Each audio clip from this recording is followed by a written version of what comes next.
1,00,000 మంది శివభక్తులతో కలిసి మహారుద్రాక్ష పూజలో పాల్గొనండి. వెంటనే కాల్ చేసి మీ పేరును నమోదు చేసుకోండి.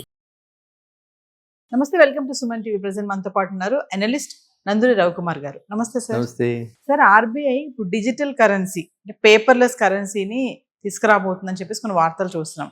అంటే ఇప్పుడు 10 రూపీస్, 20 రూపీస్, 50 రూపీస్, 100, 500 నోట్స్ ఇవన్నీ కూడా మరి ఇంకా చెల్లవా అనే ఒక కన్ఫ్యూజన్ కూడా చాలా మంది ఉన్నారు. అసలు ఏంటి పేపర్ కరెన్సీ రావడానికి కారణాలు ఏంటంటే? చాలా చక్కటి ప్రశ్న ఇది. గతంలో కూడా ఒకసారి చెప్పుకోవడం జరిగింది. 500 రూపీస్ నోట్లు, 200 రూపీ నోట్లు, 100 రూపీ నోట్లు, డినామినేషన్ మొత్తం అన్నీ కూడా, ఈ డినామినేషన్స్ అన్నీ కూడా ఇది వరకు మనకి 1000 రూపీస్, 2000 రూపీస్ ఏమైనాయి, ఆపేసారు, మొత్తం మటుమాయం అయిపోయినాయి. మొత్తాన్ని సరెండర్ చేసేయమన్నారు. మొత్తం డ్రైవ్ చేసి బ్యాంకుల ద్వారా మొత్తం తెప్పించేసేసారు. ఇలా ఎక్సర్సైజ్ చేసి చాలా మటుకు మనీని, అంటే బ్లాక్ మనీని, ఇళ్లలో దాచుకున్నవి, ఇక్కడ దాచుకుని అక్కడ దాచుకున్న మనీని సర్క్యులేషన్లోకి తీసుకొచ్చారు. అందులో చాలా మేర సఫలీకృతం అయ్యారు ఇదే మోడీ గవర్నమెంట్.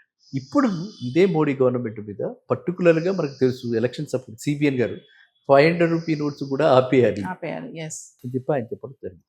సో ఇప్పుడు ఆ డైరెక్షన్లో సైలెంట్గా, ఎవరికి ఏమిటి క్లారిటీ లేదు. ఈ రోజు దాకా రద్దు చేస్తారా, ఇంకా పనికిరావా, చలామణిలో ఉండవా, ఎవరికీ తెలియదు. కానీ సైలెంట్గా ఆర్బీఐ ఒక గైడ్లైన్స్ ఇచ్చింది. ప్రతి బ్యాంకుకి కూడా ఒక వ్యాలే, అంటే మనం ఇప్పుడు పేటీఎం వ్యాలే ఉంది కదా, పేటీఎం ఉందా, పేపాల్ ఉందా, అమెజాన్ ఉందా, ప్రైవేట్ ఇంకా మనకి ఈవెన్ ఎయిర్టెల్ వాళ్ళు కూడా వ్యాలే పెట్టుకున్నారు. చాలా కంపెనీస్, కార్పొరేట్స్ వ్యాలే పెట్టారు. వ్యాలేలో ఉన్నదేంటి, మన డబ్బులు బ్యాంక్ అకౌంట్లో నుంచి ఆ అకౌంట్కి లింక్ చేసి ఈ డబ్బులు ఈ విధంగా అకౌంట్ టు అకౌంట్ ట్రాన్స్ఫర్ అవుతున్నాయి తప్ప ఏమన్నా మూవ్మెంట్ ఆఫ్ నోట్స్ ఉన్నాయా? లేవు. సో అందువల్ల ఏంటంటే దిస్ ఇస్ కాల్డ్, అంటే మనకి ఇన్విజిబుల్గా ట్రాన్సాక్షన్స్ జరిగిపోతున్నాయి ఆన్లైన్లో. ఇప్పుడు దాన్ని ఆర్బీఐ ఏంటంటే ప్రతి బ్యాంకు కూడా, అంటే SBI, bank of Baroda, ICICI bank, అన్ని బ్యాంకులు కూడా ఈ విధంగా ఒక కరెన్సీ మనకు బ్యాంక్ టు బ్యాంక్ కూడా మారుకునేలాగా, వాళ్ళ అకౌంట్ నుంచి వాళ్ళకే కాకుండా మార్చుకునేలాగా ఒక డిజిటల్ కరెన్సీని ఇంట్రడ్యూస్ చేయాలని చెప్పి నిర్ణయం తీసుకోవడం జరిగింది. అందువల్ల ఇలాంటివన్నీ కూడా హడావిడి చేసేస్తున్నారు, అందరూ అడుగుతున్నారు. అర్థమైందా? కాబట్టి ఇది చూస్తే మాత్రం నాకైతే పర్సనల్గా అనిపిస్తోంది ఇది ఆ డైరెక్షన్లోనే వెళుతోంది. ఎప్పుడో మనకి సడన్గా ఒక డేట్ ఇచ్చి, ఒక 1 month ఎంతో టైం ఇచ్చి, ఈ నోట్లన్నీ కూడా మనకి ఇప్పుడైతే పేపర్ తోటి మనకంటే దాని ప్రింటింగ్ కాస్ట్లు మనకి ఎంత సేవ్ అవుతుంది, ప్రింటింగ్ కాస్ట్ సేవ్ అవుతుంది. తర్వాత ఇంకోటి ఏంటి, క్యారింగ్ కాస్ట్ సేవ్ అవుతుంది.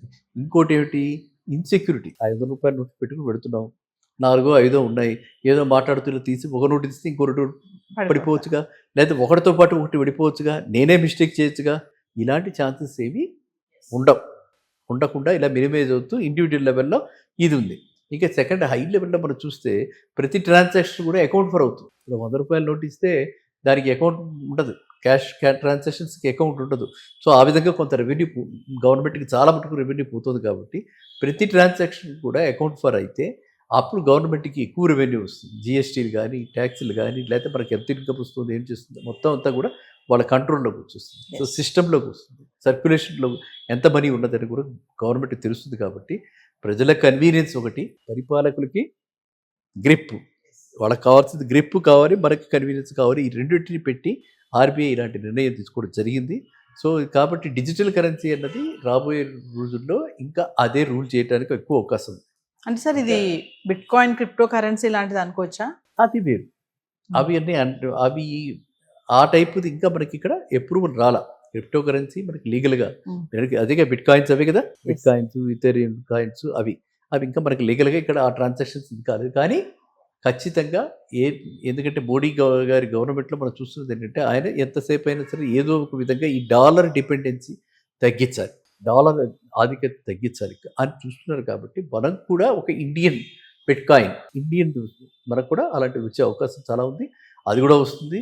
ఇప్పుడు ప్రస్తుతం ఏంటంటే ఈ డిమానిటైజేషన్ డ్రైవ్ పెట్టి ఏ రోజున అది అనౌన్స్ చేస్తారన్నది మాత్రమే వెయిట్ అండ్ వాచ్. ఎందుకంటే ఒక గొడవ తర్వాత ఇంకో గొడవ, కాన్సన్ట్రేట్ చేయలేకపోతున్నారు. ఈ నీట్ పేపరు లీకు, ఈ గొడవలు వచ్చాయి కదా, చూస్తూనే ఉంటారు కదా. లాస్ట్ ఐ థింక్ 4-5 days నుంచి చాలా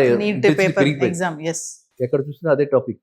సో ఆ విధంగా ఆయన కూడా ఈజ్ ఆక్యుపైడ్ విత్ దట్. కాబట్టి ఈ డైరెక్షన్లో ఏదో ఒకటి రాబోతోందని మాత్రం నేను ఊహిస్తున్నాను, సెన్స్ చేస్తున్నాను అందరిలానే. అండ్ డిమానిటైజేషన్ అయ్యి ఈ 500 rupee notes first 500 rupee note చేస్తారేమో, చేసి మెల్లగా ఈ 200, 100, 20, 50 కూడా ఉందిగా, మర్చిపోతున్నాం, 50 కూడా ఉంది. ఈ 50 ఇవన్నీ ప్రింట్ చేయటం తగ్గించేసేస్తే, కొత్తగా కాయిన్సే వచ్చేస్తే, లేదా ఆపేస్తే ఆటోమేటిక్గా అవి కూడా కనుమరుగవి. ఎస్. సో కొన్నాళ్ళు పోయేటప్పటికి అసలు పేపర్ కరెన్సీయే ఉండదు. నెక్స్ట్ జనరేషన్ పేపర్ ఏమిటి, కరెన్సీ ఏమిటి, డబ్బులు అంటే ఉండదు. అలా అవి ఎలా ఉంటాయి అలా ఉంటాయి అని చెప్పి వాళ్ళు ఆశ్చర్యంగా అడగచ్చు మనం. ఎస్. మన జనరేషన్నే ఆ విధంగా అడగడానికి ఎక్కువ అవకాశాలు ఉంటాయి. అంటే ఫ్యూచర్లో యూపీఐని రీప్లేస్ చేస్తుంది అనుకోవచ్చా సార్ మరి ఇది? ఎస్ ఖచ్చితంగా అలాగే ఇది అయ్యి కంప్లీట్గా మనకి ఓన్లీ అన్ని ఆన్లైన్ ట్రాన్సాక్షన్స్, అంతా డిజిటల్ కరెన్సీ, అంతా మనకి ఎక్కడ కనిపించదు. Invisible currency.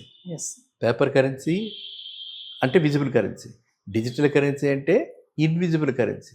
మనం చెప్పుకుంటూ ఉంటాం. మీ ఫేవరెట్ సబ్జెక్ట్ ఇవాళ అడగలేదు, ఏంటిది? గోల్డ్. గోల్డ్ ఉంది సార్, ఆ టాపిక్ కూడా ఉంది. ఎస్.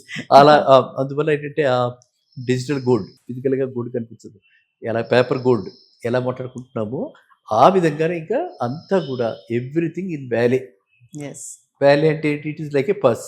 ఆ పర్స్ కూడా ఏంటి, మన ఫిజికల్ పర్స్ కాకుండా ఎవరు కొట్టకుండా ఎవరు చేయకుండా అది ఆ విధంగా వస్తున్నాయి. సరే, మనం ఇంకా వేరే ఉన్నాయి దానికి మాట్లాడుకోవాల్సిన అలాంటివి. ఆ సైబర్ ఓటీపీలు కానీ ఇవి కానీ కాంప్రమైజ్ అయిపోయి సైబర్ అటాక్ చేసేసి మన థెఫ్ట్ చేసేసి ఇలాగ రకరకాల, అది సైబర్ థెఫ్ట్. Yes. ఇది పిక్ పాకెటింగ్. ఈ విధంగా అందరూ మనుషులు ఏంటంటే ఏదో ఒక విధంగా క్రిమినల్ మైండ్ తోటి మనం ఎన్ని రిఫార్మ్స్ తెస్తుంటే దానికంటే ముందరే ఈ క్రిమినల్ మైండ్ తోటి దీన్ని ఎలాగా కొట్టాలి, ఛేదించాలి, ఎలాగ మనం సాధించాలి, ఈజీ మనీ ఎలా రాబట్టుకోవాలని చెప్పి ఇదే ఆలోచనలో వాళ్ళ దానిలో ఉన్నారు, వీళ్ళు వీళ్ళ దానిలో ఉన్నారు. బట్ ఏదైనా సరే ఇది ఒక మంచి సంకేతం. ఇది ఒక మంచి సంకేతం. మనం చాలా మటుకు ప్రొటెక్ట్ అవుతాం. మన జాగ్రత్తలో మనం ఉండాలి. అందరికీ మనం జాగ్రత్త, అంతేనా? జాగ్రత్త Awareness. ఖచ్చితంగా. అది అందువల్ల ఆ విధంగా ఉంటే బాగుంటుంది. Thank you. Thank you.